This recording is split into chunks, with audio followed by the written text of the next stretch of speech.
Good morning. TNPSC வந்து polity செக்ஷன்ல part 3 fundamental ரைட்ஸ்ல article 19 அப்படின்னு ஒன்று இருக்கு. ஆக்சுவலா தனி மனித சுதந்திரம் அப்படின்னு சொல்லுவோம் இல்லையா, அதுல 6 சுதந்திரம் கொடுத்துருக்காங்க, 6 ரைட்ஸ் கொடுத்துருக்காங்க. ரைட் டு ஃப்ரீடம், அதுல வந்து என்ன ரைட்ஸ் அப்படின்னு சொன்னாங்க, நம்ம எந்த கருத்தை வேணா சொல்லலாம். ரைட் டு ஸ்பீச்னு சொல்லுவாங்க, ஸோ எஸ் அப்படின்னு சொல்லுவாங்க. அப்புறம் ரைட் டு அசம்பிளி, யார் எங்க வேணா கூடலாம், அசம்பிள் ஆகுது அப்படின்றது சொல்லுவாங்க.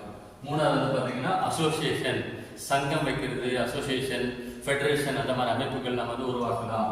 நெக்ஸ்ட் மூவ்மெண்ட் அப்படின்னா இந்தியாவில் எங்கே வேணாலும் நம்ம போகலாம் வரலாம். நெக்ஸ்ட் ஆர் அப்படின்னா ரெசிடென்ஸ், எங்கே வேணா இந்தியாவில் நம்ம தங்கலாம், செட்டில் ஆகலாம் அப்படின்னு அர்த்தம். ப்ரொஃபஷன் அப்படின்னு சொன்னாக்க தொழில் அப்படின்னு அர்த்தம். நம்ம எந்த தொழில் வேணாலும் இந்தியாவில் செய்யலாம். இந்த 6 சுதந்திரங்கள் கொடுத்துருக்காங்க. இதை ஆர்டராக அவர்கிட்ட எக்ஸாம்பிள் கேட்டிருந்தாங்க. ஸோ SAM, சாம் ஆர்பி அப்படின்னு ஞாபகம் வச்சுக்கோங்க.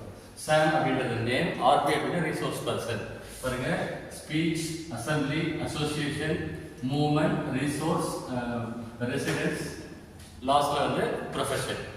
இன்னொன்று வந்து 7வது ஃபண்டமெண்டல் ரைட் வச்சிருந்தாங்க, ரைட் டு ப்ராப்பர்ட்டி.